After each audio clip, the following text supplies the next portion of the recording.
Selamat pagi semuanya. Hari ini kita akan belajar bagaimana caranya menggunakan transmisi matic. Sebelumnya, apa sih transmisi matic itu? Jadi transmisi matic merupakan sistem perpindahan transmisi gigi yang tidak perlu menginjak pedal kopling untuk mengaturnya. Beda dengan transmisi manual, khusus pada mobil matic dinilai jauh lebih simpel dan lebih mudah, sehingga kaki pengemudi tinggal menginjak pedal rem dan pedal gas saja. Dengan transmisi manual yang bagian sebelah kirinya terdapat pedal satu lagi, pedal kopling. Kalau di mobil matic, kaki kiri akan bisa leluasa atau bebas. Meskipun dibangun tanpa gigi, namun tuas persneling pada mobil matic tetap ada. Pada persneling mobil ini terdapat berbagai arti dan fungsinya masing-masing. Mari kita lebih lanjut membahas mengenai apa itu matic dan bagaimana fungsi dari tiap tuas persneling matic ini. Mari kita simak video berikut ini. Sebelumnya, pada transmisi matic terdapat berbagai jenis variannya. Umumnya di mobil-mobil di Indonesia memiliki 4 jenis transmisi matic yang dikenal. 4 jenis matic itu adalah yang pertama ada matic AT atau konvensional. Yang kedua ada CVT. Ini yang sering banyak digunakan saat ini, CVT atau Continuous Variable Transmission. Kemudian yang ketiga ada DCT atau Dual Clutch Transmission, dan yang keempat adalah AMT atau Automated Manual Transmission. Untuk kali ini kita akan membahas bagaimana cara menggunakan transmisi pada mobil Honda. Nah, ini Honda Brio. Jadi kita akan belajar apa saja fungsi dari tiap posisi pada tuas persneling ini. Jadi di mobil Honda Brio ini ada 6 posisi: P, R, N, D, S, dan L. Tiap posisi ini memiliki fungsi yang berbeda-beda. Yang pertama, pada posisi P merupakan arti dari parking yang berfungsi untuk mengunci transmisi agar mobil tidak dapat bergerak. Jadi saat kalian ingin menyetar mobil, pastikan pada posisi P. Jadi kode P memiliki arti persneling mobil dalam keadaan terkunci, sehingga ban masih gerak namun tidak pada mesinnya, sehingga kode persneling mobil P sebaiknya digunakan jika mobil ingin parkir atau berhenti dalam kondisi lama. Kemudian kita ke posisi R. Nah, ini R.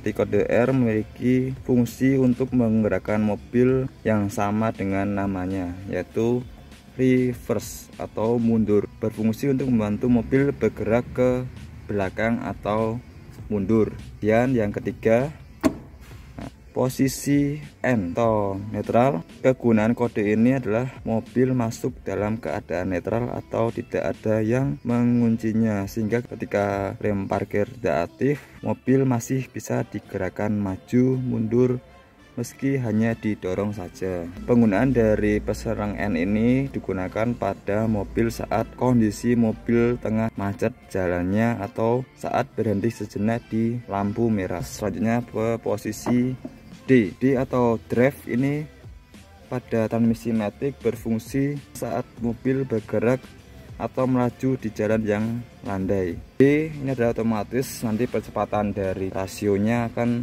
otomatis disesuaikan dengan dari kondisi jalannya.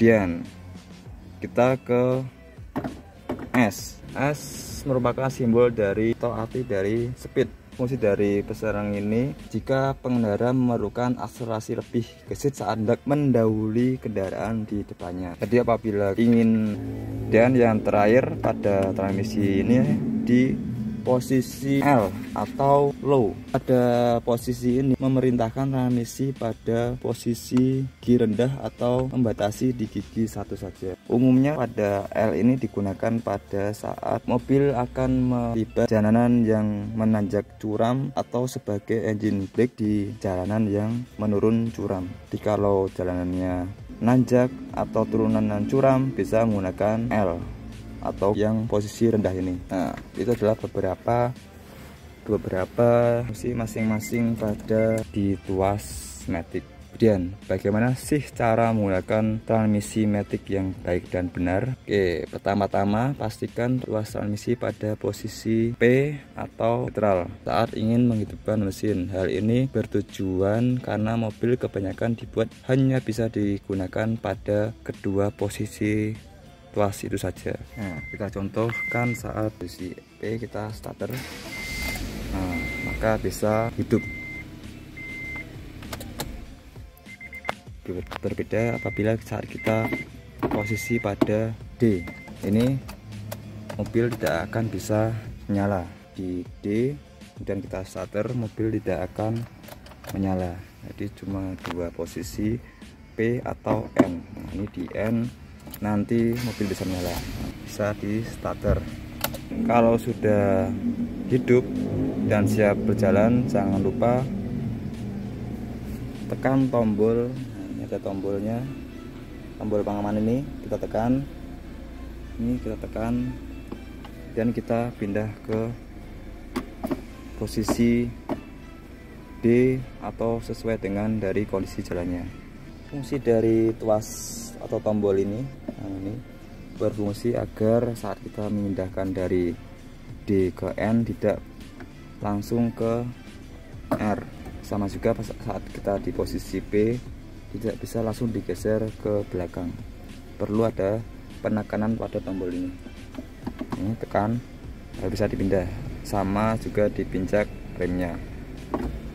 Nah, kalau sudah di N mau ke D, tidak usah perlu injak rem. Kalau mau mundur, tekan tombolnya ini sebagai pengaman apabila tidak sengaja kegeser. Jadi pastikan penggunaan dari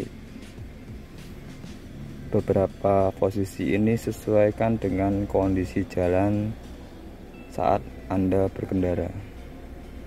Kalau di posisi drive tadi, ini otomatis akan menyesuaikan dengan kondisi jalan mobilnya. Kalau S, speed ini untuk mendahului.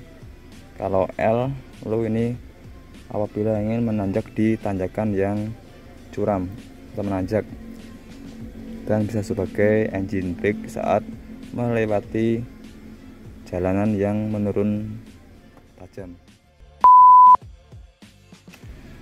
Kemudian bagaimana cara merawat persneling mobil matic agar awet dan tahan lama? Yang pertama adalah parkir dengan benar. Pertama-tama pastikan mobil sudah berhenti dulu dengan sempurna, kemudian posisikan tuas transmisi, misalnya ini dari D ke N terlebih dahulu. Jika sudah di posisi N, diamkan sebentar, kemudian baru pindah ke posisi P. Kalau sudah pindah ke posisi P ini, baru tarik rem tangannya ini. Ini fungsinya agar mobil tidak berhenti dalam menahan dari transmisi. Dan yang kedua, saat posisi macet, ini lebih baik menggunakan posisi N saja agar beban mesin dapat bebas di transmisi. Dan yang ketiga adalah melakukan pengereman dengan baik. Jadi ketika berjalan, pedal rem diinjak pelan-pelan sambil juga menginjak gas.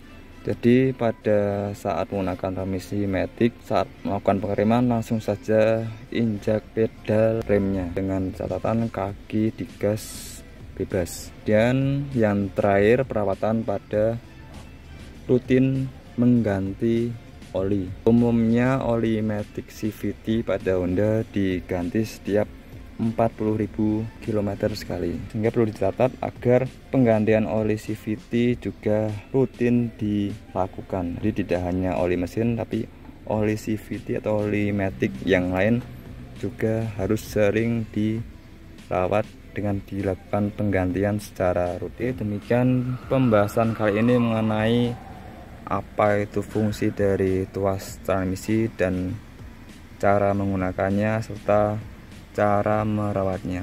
Sekian, apabila ada kurangnya mohon maaf.